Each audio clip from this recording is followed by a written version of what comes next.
Hi everybody, this is Book-ass Reviews, and today I'm going to be doing a review on the brand new McFarlane Toys DC Multiverse Batman Begins Batman figure.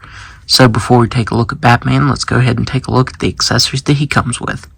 So first up, he comes with your standard DC Multiverse base. This one does look a little bit funny, not sure why, but luckily he stands pretty well on his own. Up next, he comes with his data file. One of the coolest shots from Batman Begins right there. This was one of the movie posters. And if you want to read that, go ahead and pause that now. Up next, he comes with his grapnel gun. This has some really good sculpt detail to it. I wish it would have had a bit of a wash to it, but it still looks good nonetheless. Up next, he comes with this batarang. Surprisingly, he can hold it very well in his right accessory holding hand. I was surprised at what a good grip he has on that. And finally, he comes with a set of alternate hands. The right hand has 3 bat shurikens sculpted to it. The gold paint on that looks really good. And the left hand has his bat bomb. And it has some really good sculpt detail to it, but if I remember right, it should have had some touches of red to it. But other than that, I think these look really good. The biggest flaw with this figure, though, is the right wrist peg broke off when I opened this.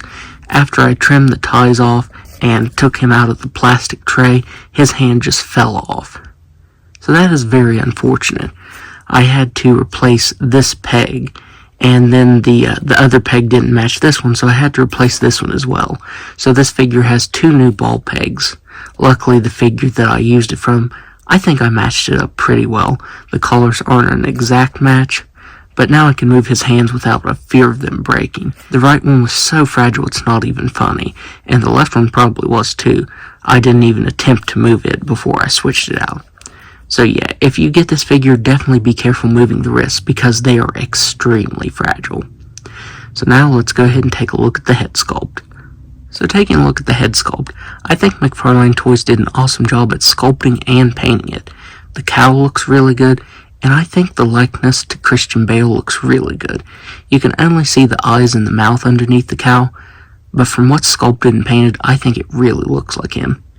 So McFarlane Toys did a very awesome job on that. The suit is also sculpted very, very nicely.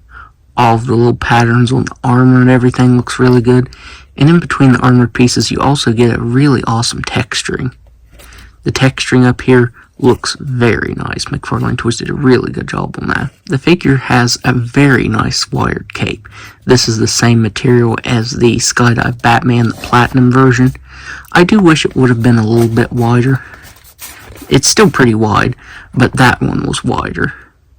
But still made out of a really nice material, and the wire is strong enough to keep the material up whenever you're posing it around.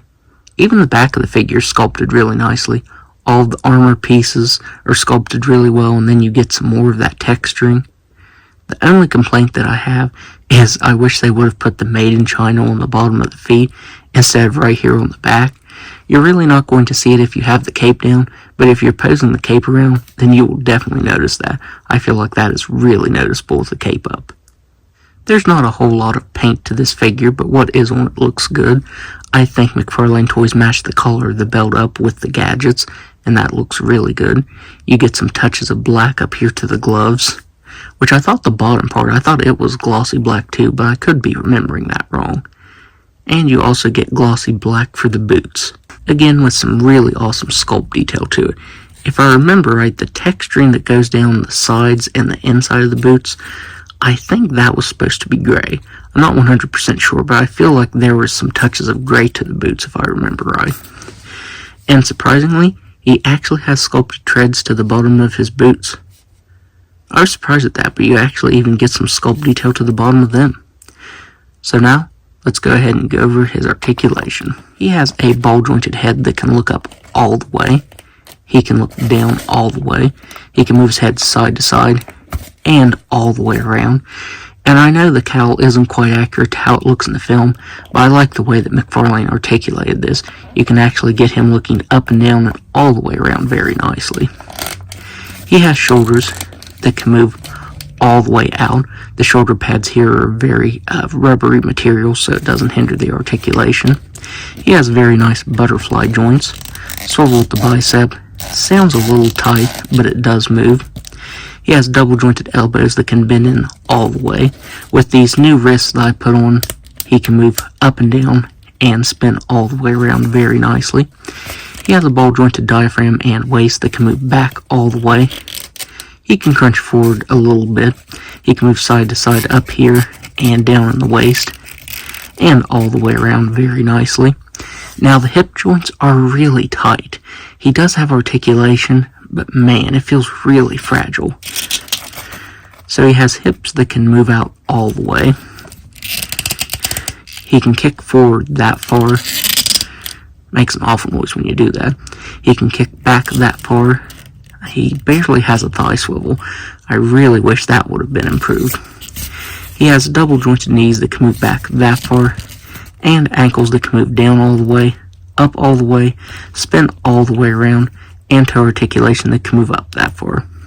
So now, let's do some size comparisons. So first up, here he is next to the Platinum Skydive Batman figure, and honestly, I think I like the design of the Batman Begins suit better. I just like the way it looks a little more than the Dark Knight version. Here he is next to Scarecrow. Here he is next to the Joker. Here he is next to Two-Face. And finally, here he is next to the Bane Build-A-Figure. So overall, I do think McFarlane Toys did a good job on this for the most part. I think it looks great, it has some really good sculpt detail to it, the likeness is really good, and you get some cool accessories. My main complaint though is how fragile that wrist peg was. The way it snapped straight out of the package without even moving it is unexcusable. And the articulation in the hips feels really fragile. I feel like if I move them around too much, they could break. So while this is a cool figure, I definitely have my gripes with it, which sucks because I've been anticipating this figure for quite some time. So, that's my review. If you like this review, be sure to hit the like button and subscribe to my channel. Thanks for watching.